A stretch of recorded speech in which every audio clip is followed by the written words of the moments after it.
came to the market. You are Dr. Aloe. What other products did you see or product did you see that would help to support additional systems of the body? In just recent years, antioxidants were discovered. In 1997, we introduced Microhydrin. This slide represents what an antioxidant is. On the left, you see a hydrogen atom. It has a 1+ charge in the center and a 1- charge in the electron orbiting around the center. On the right, you see the same hydrogen atom with an extra electron orbiting outside the first orbit. This extra electron is very loosely connected and very easily surrendered.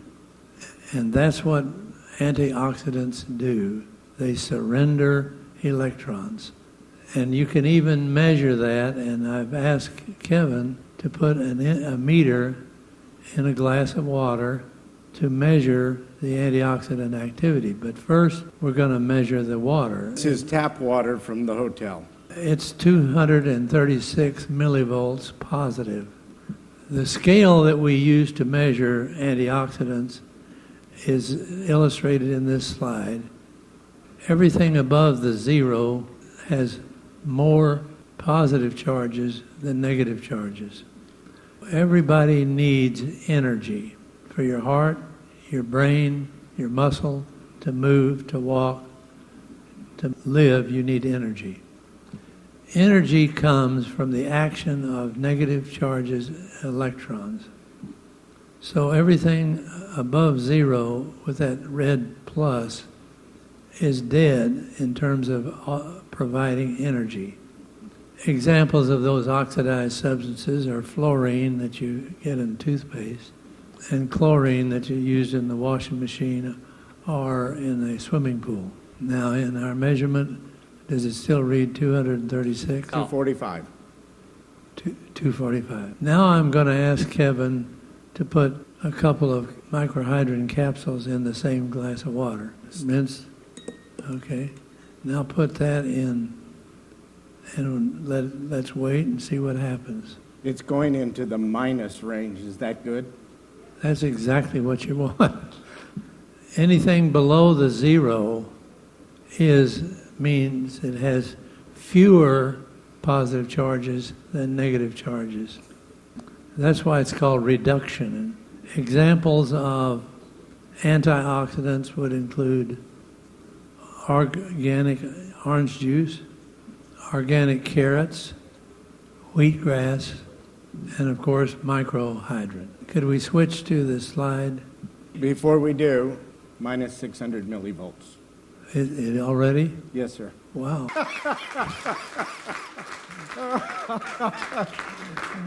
Let's go back to the previous slide. In a matter of minutes, a couple of capsules of microhydrin has dropped from 254 down to minus 600. That's an 854 millivolt antioxidant activity, which is incredible. So remember, oxidation uses electrons and it leaves dead compounds. Say you eat food and it's attacked by oxygen, you breathe in the oxygen, and that gives off energy, and now you've got food particle that is deficient in electrons. The reason that's dangerous is because the food particle, it becomes a free radical and it attacks your cells. It attacks the cell walls and it can pierce the cells and go in and take electrons out of your DNA. When it does, the cell can't reproduce normally and can become a cancer cell. Does that lead to the aging process? That can be one of the results of cells being attacked and losing their electrons. If I have more electrons, more energy, healthier cells, I'm going to be able to defy the aging process. You can slow it down. Slow it down? Is that why you look so great? He looks great, doesn't he? Thank you. Thank you. Thank you. Okay, back to the program. Any new product requires a safety study. And we did safety studies, quite a few, on Microhydrin. And we presented these studies to the American College of Nutrition's annual meeting in 1998. This slide shows the opposition of increased epinephrine. It's an absolute mathematical curve because the more microhydrin you take, the better is the resistance to the oxide.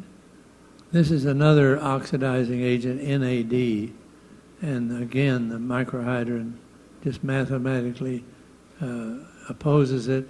The more you take, the better it is. Andrei Kuznetsov is a Russian runner over 40 years of age. So when he runs a marathon, he runs in what is called the Masters Division. He won the Boston Marathon twice. In all his training, he was taking microhydrin.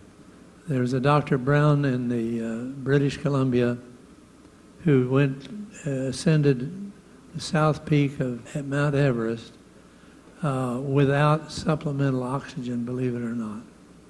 He had tried once before and didn't make it, and this time he made it.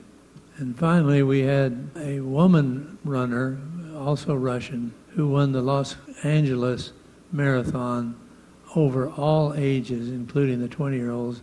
She was 48 years old. For those of you who work out or athletes, you should know that we put cyclists on stationary cycles. One group were on microhydrin in 1 week. The other group had no microhydrin. We asked them to do a 10K run, and then a week later, they reversed. This is called a crossover study. And the result of that study, done in a medical school, was that microhydrin held down the lactic acid to 50% of its value in those who did not take microhydrin. We put the University of Nebraska football team on microhydrin one season from practice in August all the way through. They were the number 3 in the nation, and they won the Fiesta Bowl. I asked the coach what was the difference this year then from previous years. He said when one of his star players would get a cramp in his legs and couldn't play, put him on the bench, he would give him 3 microhydrin and a glass of water. He said that instead of sitting on the bench for the rest of the game, within minutes he'd be back on the field. So I think we can conclude that we have in microhydrin a very powerful antioxidant. That is awesome. Can you get a shot of the ORP meter? What's it say now? 744. A negative 744. And Mr. Howard, that was worth the trip to Taiwan to hear that. It's always impressive to hear your passion and your heart and to be a part of your vision for the future. Thank you. Thank you very much. Thank you. It's that honest you like.